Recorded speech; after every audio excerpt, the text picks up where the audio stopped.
Greetings in the wonderful name of our Lord and Savior Jesus Christ. It's always a pleasure to have you on the program, His Word, where we read the Word of God and hear what God is saying to us. I'm Thembinkosi Dube, a believer in the Lord Jesus Christ.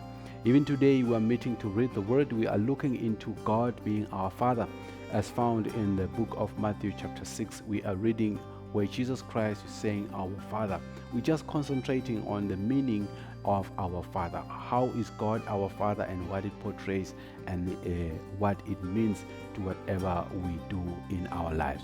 I believe you will be blessed and your life will be changed through the message.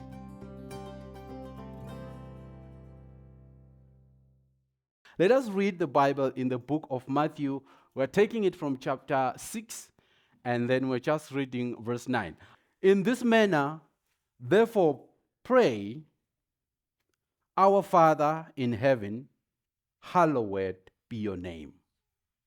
In the NIV, it says, then this then is how you should pray. Our Father in heaven, hallowed be your name. Father, thank you for your word today in the name of Jesus Christ.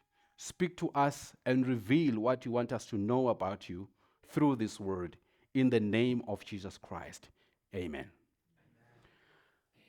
As growing up as young boys, maybe of this age at primary school, one of the things that we bragged about was that if you did something that was wrong, offensive to us, we would easily tell you, I will report you to my father. And the understanding was, my father can fight, no one can defeat my father in a fight. My father is my father. He can do anything. So if anybody is actually attacking me and I tell my father will deal with that person. It even goes further when the person says, you know, phela baba wami liphoyisa. It actually even makes it serious. Now, if he's saying my father is a police person, so you know that A, you are in danger. You better be careful on whatever you want to do to this gentleman.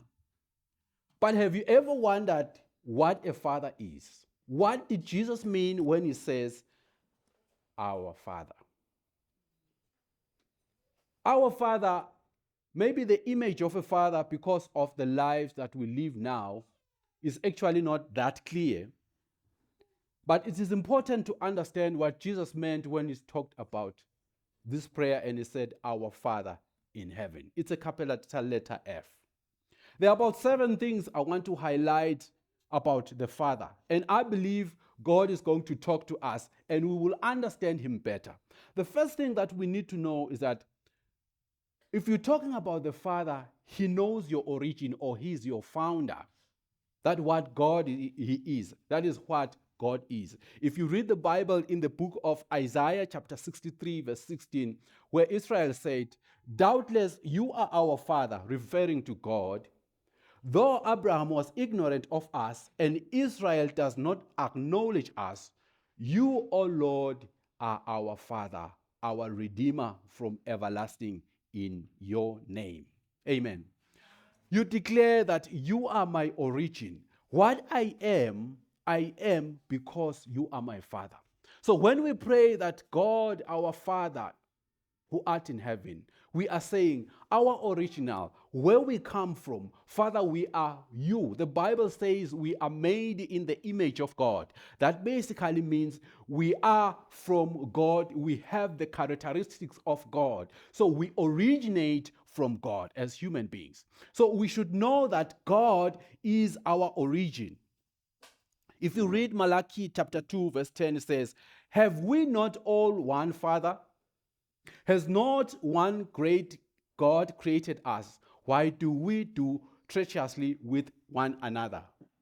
We are one under God. We are calling him our Father because he's our God. He's our original. This is where we originate from as human beings. The mistake that we have today, there are lots of theories that have been said about God as maybe the origin of people, that we are from apes or whatever they say we are from.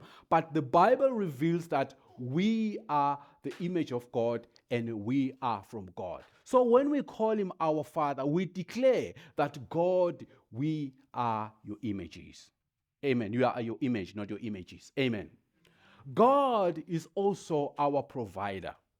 When you're talking about a father, one of the necessities or the tasks of a man, of a father, is to actually provide for the family.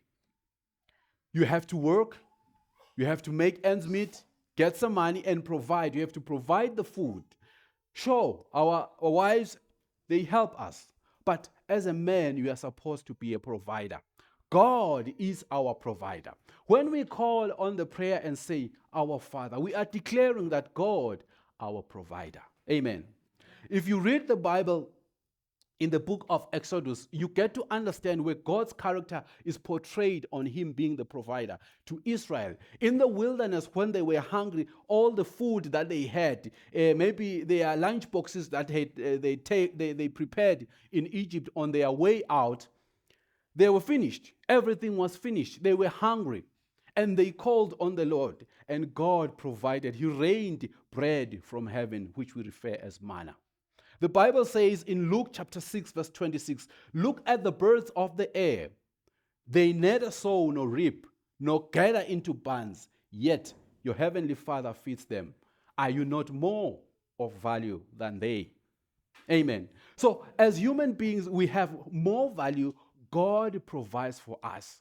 God provides food for us. God provides health for us. God provides everything that we need, even the wind that we breathe. God is our provider. Actually, the mistake that we have as human beings, or the mistake that we make, is to think that our jobs, they give us money, to think that our earthly fathers or our qualifications or whatever we regard as the source of something to us is what sustains us. The fact is, it's God who sustains us. Amen. If you have a job, God gave you that job. If you are doing business and it's successful, or even if it's not successful, God gave you that business. We are people who are under God's care. God provides for us. Amen. So when we call on God and say, our Father, we are saying, our provider. We are declaring with our mouths that, God, you are our provider. Amen. The other thing that we have to know about a father is that a father does not discriminate his children, but loves and accepts them all. Amen. Are you aware that God loves a sinner the same way as he loves a believer? Because the mistake that we make, especially as Christians, we think that God loves us more than the drunkard who's drinking a beer in the bar now as we speak. We think God loves us better and he prefers us. Unfortunately, God prefers all of us. The very same love he has for me, he has the very same love for the man in the bar who's drinking now. That's why he's still giving me a chance to accept the Lord Jesus Christ. If you read Matthew chapter 5, verse 45, says, that you may be the sons of your Father in heaven, for he makes his sun to rise on the evil and on the good, and sends rain on the just and on the unjust. God supplies the rain to the evil man, and he also supplies the rain to the righteous man. That's why sometimes, because as human beings we get so angry and we think, why is it that God gives the rain to the people who call maybe on the other gods? It's because God still loves them. God loves us equally as human beings. Amen. 2 Peter chapter 3 verse 9 says, the Lord is not slack concerning his promise, as some count slackness, but the long suffering towards us, not willing that any should perish, but all should come to repentance. It is the Lord's desire that everyone comes to repentance, that everyone has a relationship with him, that everyone reconciles with him, that now he belongs to heaven, that he is now a son of God, he's an heir of the kingdom of God. So God loves us equally. So when we call on him and say, our Father, we are calling a Father who loves us all and loves us equally. Never deceive yourself that God loves you better. Even if you are a pastor and you think maybe you are better loved than the rest of the congregation, please, I want to sensitize that there is actually no difference. God loves us all equally. So there is no one of less value to God Even a child has so much value to God. Even an old man who's so old has the same value to God because God loves us all. The other thing that we need to know about our God is that we worship Him when we say our Father. We declare that God has a perfect character. We are declaring that God, this is your perfect character. Matthew 5 verse 48 says, therefore you shall be perfect just as your Father in heaven is perfect. So God is perfect. When we say God is our Father, we declare He is perfect, meaning He has all the required or desired elements, qualities, and characteristics of as good person. God is good. You're declaring that God, you are so perfect. There is no defeat in you. There is no deceit in you. There is nothing that is wrong about you. If you say, our Father God, we are declaring that He is God. Amen. 1 John 1 verse 8 to 9 reveals that no human being is without sin. So as human beings, we are sinners, we have sin. For the Bible even says, if we say we have no sin, we're deceiving ourselves. And we're actually declaring that God is a liar. If we say we are not sinners as human beings, we are sinners. But God is not a sinner. We declare His holiness, we declare His perfection, His perfectness as our God. So if you call on His name and you say, our Father who art in heaven, we are declaring and we worship Him. Father, we are confessing that you are perfect. We are confessing that you cannot compare to any other God. You are the God who reigns forever. You are the God without a sin, and there is no God who can proclaim or who can compare to you. There is a song we sang that, I think we sang it on Friday, that says, no, we didn't say on Friday. It's a song that I just know. It has a Nigerian, I think the roots are Nigerian or Ghanaian. It says, all other gods, they are the works of men, but you are the most high God, and there is no one like you. Jehovah, you are the most high God. God is the most high God. So when we say our Father, we are just coming into the presence of the most perfect God. And there is no God who can compare to Him. There is no other perfect God. Amen. The other thing that we need to know about the God is that He is a rewarder. Now, when we are working with our kids or our children and they do something nice, we reward them. I remember as young boys at home, we were going for holidays in the for the second term to third term at home, and it was a construction time at home. So we said to our father with my brother, we are going to make 1,000 blocks. We were young boys by then, doing Form 3. We are going to build 1,000 blocks. And he said, really, are you sure? He said, sure, we will. And he didn't believe it. When the school closed, we started to work on it. After the 3 weeks, we had made about 1,003 blocks. Our father didn't tell us anything. That Friday, he used to come home on Fridays. That Friday, the last Friday, he came home. He didn't tell us anything. He just came home. Normally, he would come around 8. You know, as kids, around that time, you are sleepy or you are still awake, but you are just about to sleep. When he came, he gave us, I can't remember whether he gave us that night or he just came and he was quiet that night. And then in the morning, he told us, I've got you some new bicycles, the two of us. We were so happy with my brother. Our father had actually, I think he had promised us 50 emalangeni each, but he gave us bicycles. I mean, they were expensive and of more value, new as they were. He was rewarding us for what we had done. Our Father is a rewarder. We have actually said, there's a proverb, I don't know whether it's a proverb, it's a saying that is common in Eswatini, that "Nkulunkulu kawawadli emandla emondvu." God rewards what you do. Verse 4 of Matthew chapter 6 says, that your charitable deeds may be in secret, and your Father who sees in secret will Himself reward you openly. He will reward you if you are doing something that is God. God is fair and he rewards us according to what we have done. Amen. So when we call on him our Father, we are saying our rewarder. As we are working, as they are singing, as they are playing, as we preach, as we do charity, as we do all the works, the good works of God, God will reward us. God is the one who rewards people. We are calling at him as our rewarder. Matthew 16 verse 27 says, "For the sons of men will come in glory of his Father with his angel, and then he will reward each according to his works."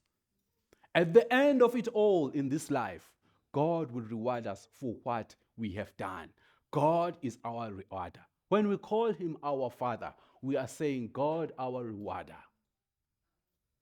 The other thing that our fathers have is authority. This is the power that they have to give orders. They make decisions and they actually enforce obedience. As a father, you have to enforce obedience at some points in time where you can see that the people, they don't understand what they are doing.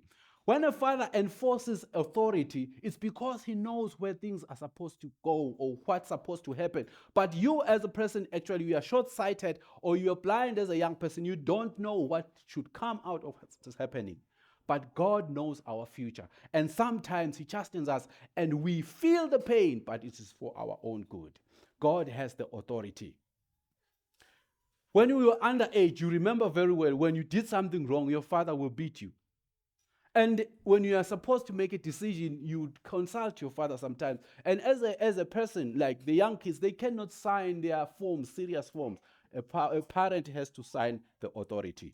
The God that we have is a God of authority. Now, we need to understand God's authority in our lives. God has the power to approve and to guide us. Amen. God has the power to guide you in your life. When you call on him and say, God, I need your guidance in what I'm doing, God will guide you. Now, because he has authority, you have to understand that some of the things that you request, God will say, no, it will not happen this way. Amen. So when we call him our Father, we declare that God has authority over our lives.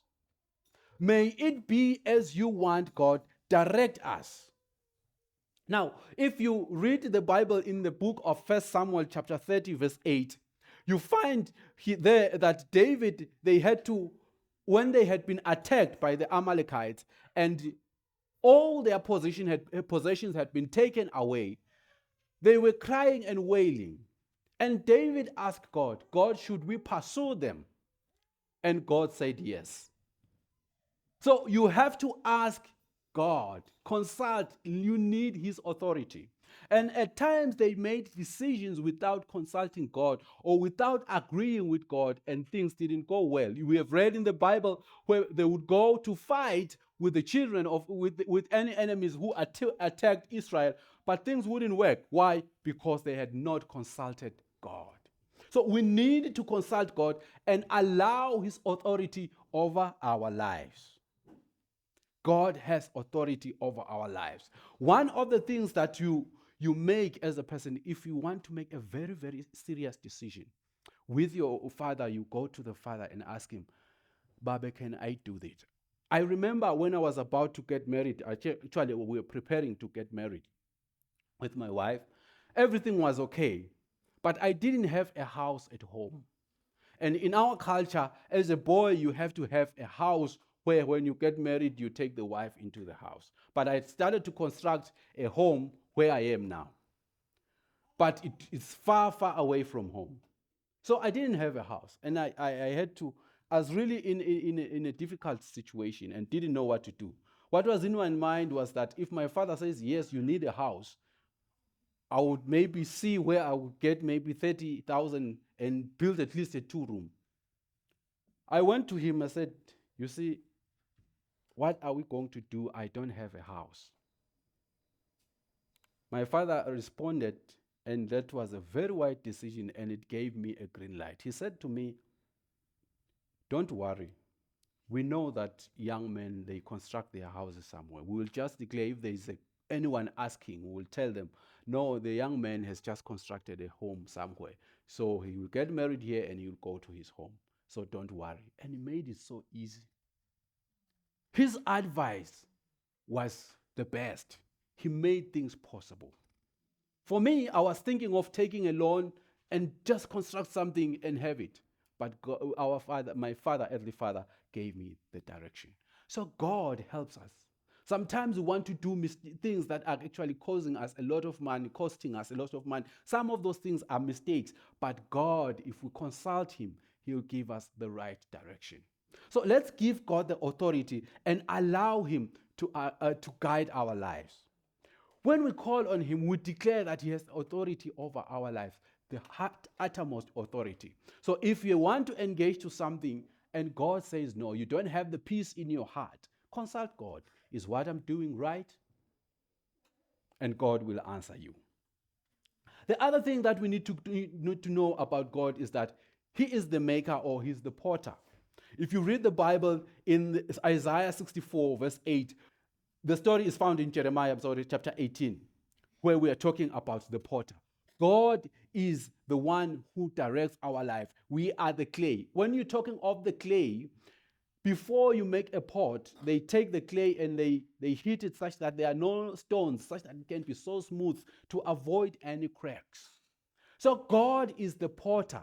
He's the one who makes us to be what we are. So we should allow Him when He's actually beating us so hard such that we can be so smooth. Some of our characters are the stones that will make whatever dish He's making not to be what He wants. But let's allow Him with the authority that He has. And we know that because He's the God of authority, His intentions are pure. And His intentions is that we have a relationship with Him and that we be successful as our God. It is not nice to be hid and such that you made soft.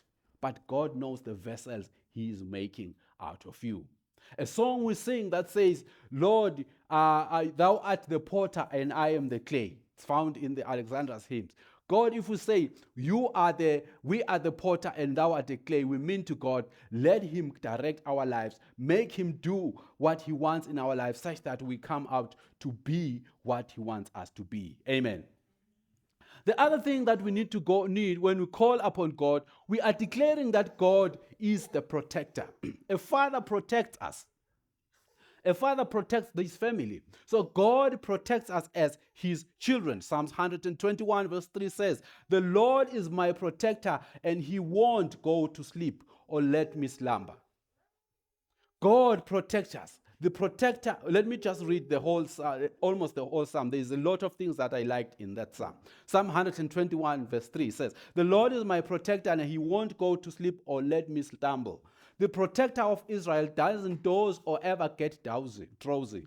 The Lord is my protector there at your right side to shade. The Lord is your protector there at your right side to shade you from the sun.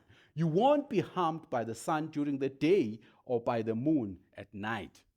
The Lord will protect you and keep you safe from all dangers. The Lord will protect you and always wherever you go.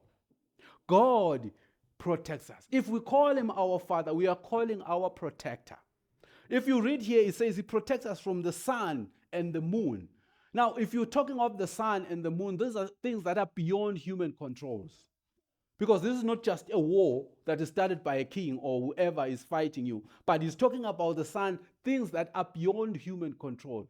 God protects us from those things. God protects us from attacks from evil spirits, things that we cannot fight. God protects us.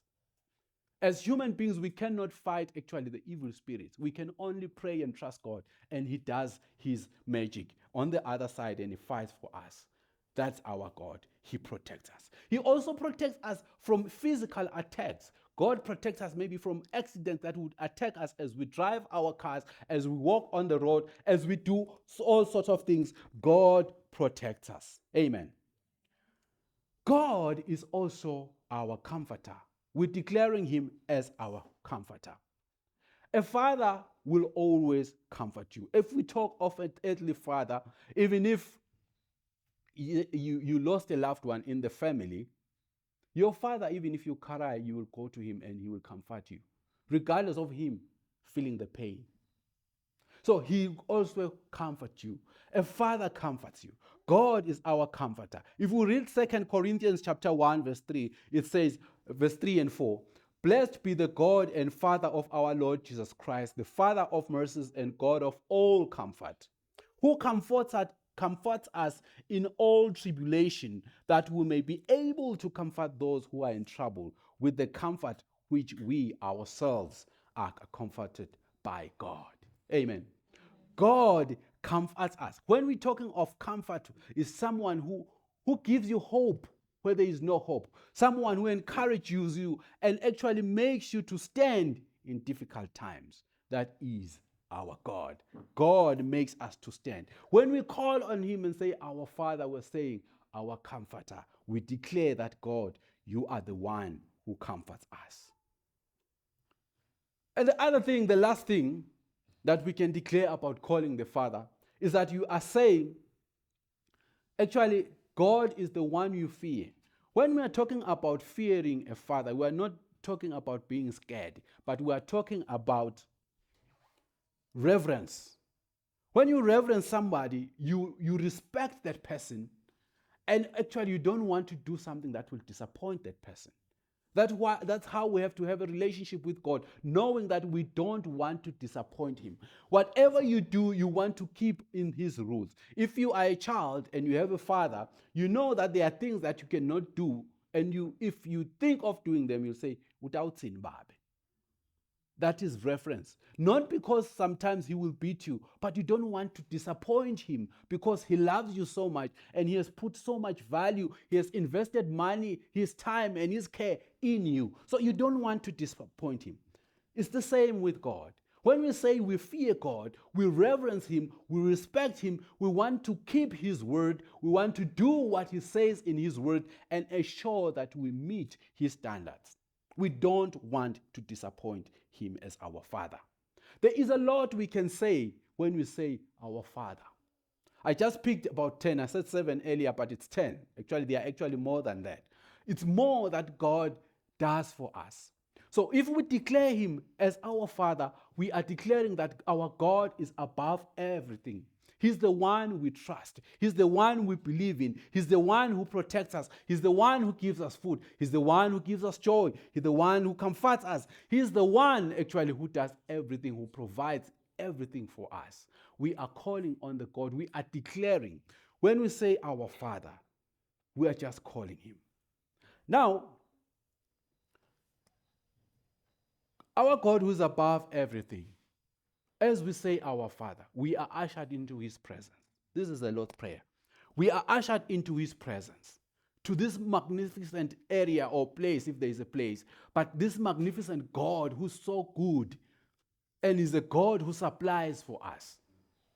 It is in the presence we are saying, "Father, we have come. You are all this that we have said." Now, as I read and came to this, it revealed to me that God is our spiritual father. We do have our physical father, whom I referred to, but we also have God who is our spiritual father. This is the father who is above every father. This is the father who provides regardless of what my family does. Even if my earthly father does not care about me, this father that I refer to is my spiritual father, is a father who provides for me. He's above my earthly father. We have a God who's our Father, who provides for us. He is our spiritual Father. Well, that's the end of the program. I believe God has ministered to you through his word. Now you know that our God is the God who provides for us. He's the one who protects us. He's the one who actually gives us strength and all the goodies that he provides as our Father. We truly have a spiritual Father who cares for us. Let us always call him, knowing that we come into the presence of a real mighty God, the one who gave birth to us, the one whom we are his image, the one who feeds us. I believe God has ministered to you and your life has been blessed. God willing, let's meet next time, and goodbye.